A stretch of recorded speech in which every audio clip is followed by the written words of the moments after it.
Hi,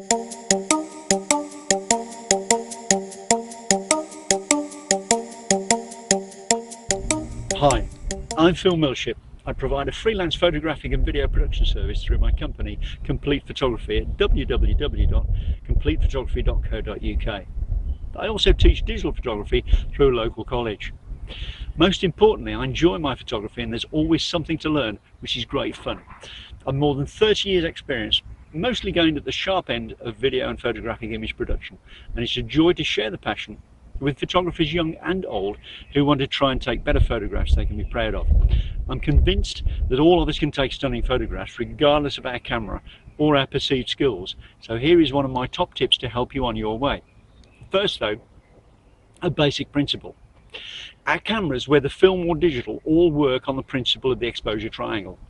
I'm going to be referring back to this in future video tutorials because it's right at the core of how our cameras work with light.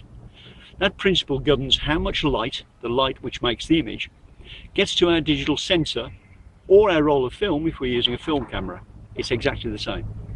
It's essentially the correct values at the shutter, that's the moment in time, the aperture, the size of the window that lets the light into the camera, and the ISO setting, that's sensitivity or volume control of the camera.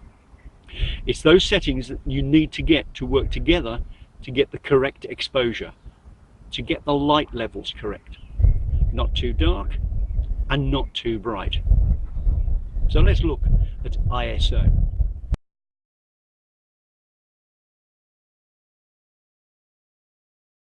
Now, one of the corners of that exposure triangle, as I mentioned, is the ISO, and this is the top tip.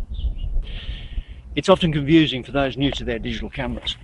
Those of you who are familiar with film may recall buying a roll of film and the salesperson might have asked you what ASA film you needed. Well, if you were going on holiday to somewhere sunny, like today, you'd have purchased 100 ASA, but if perhaps it was in the winter here in the UK, then you'd need around 400 ASA film. A bigger number to allow you to continue to take photos in low light, or if you had plenty of light, then a lower sensitivity, a lower number would be fine. Well, instead of ASA, it's now denoted as ISO, but the principle is exactly the same, and so are the numbers. Imagine you can turn the volume up on your camera so that it can help you out and be more sensitive when the light levels are lower, plus turn it down when you have lots of light. That's how it works. On a sunny day, you'd normally shoot or choose 100 ISO. Some cameras go even lower, and on an overcast day or in very difficult lighting conditions you can turn that sensitivity up to, let's say, 200, 400, 800 and so on.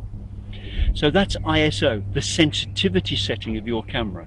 You can of course use auto ISO and the camera will decide for you. As you become more used to what your camera is capable of, you can set it at whatever you feel works best, dependent on how much light you have available. One point to remember though is that digital cameras are essentially electronic devices, and as such they exhibit what is often called pixel or digital noise. This can sometimes be seen as colour distortion on our photos at pixel level.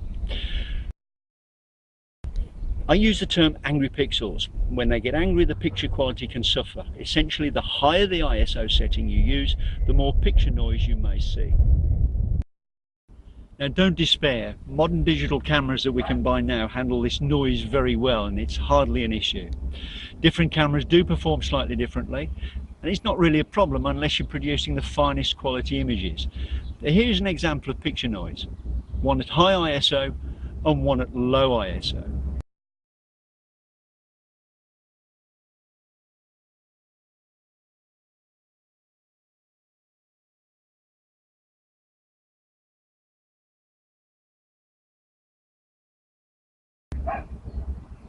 So that's ISO. Low light and you can turn it up. Lots of light like today and you can turn it down. Just remember that volume control. And if your pixels get angry, that's their problem. Don't worry too much.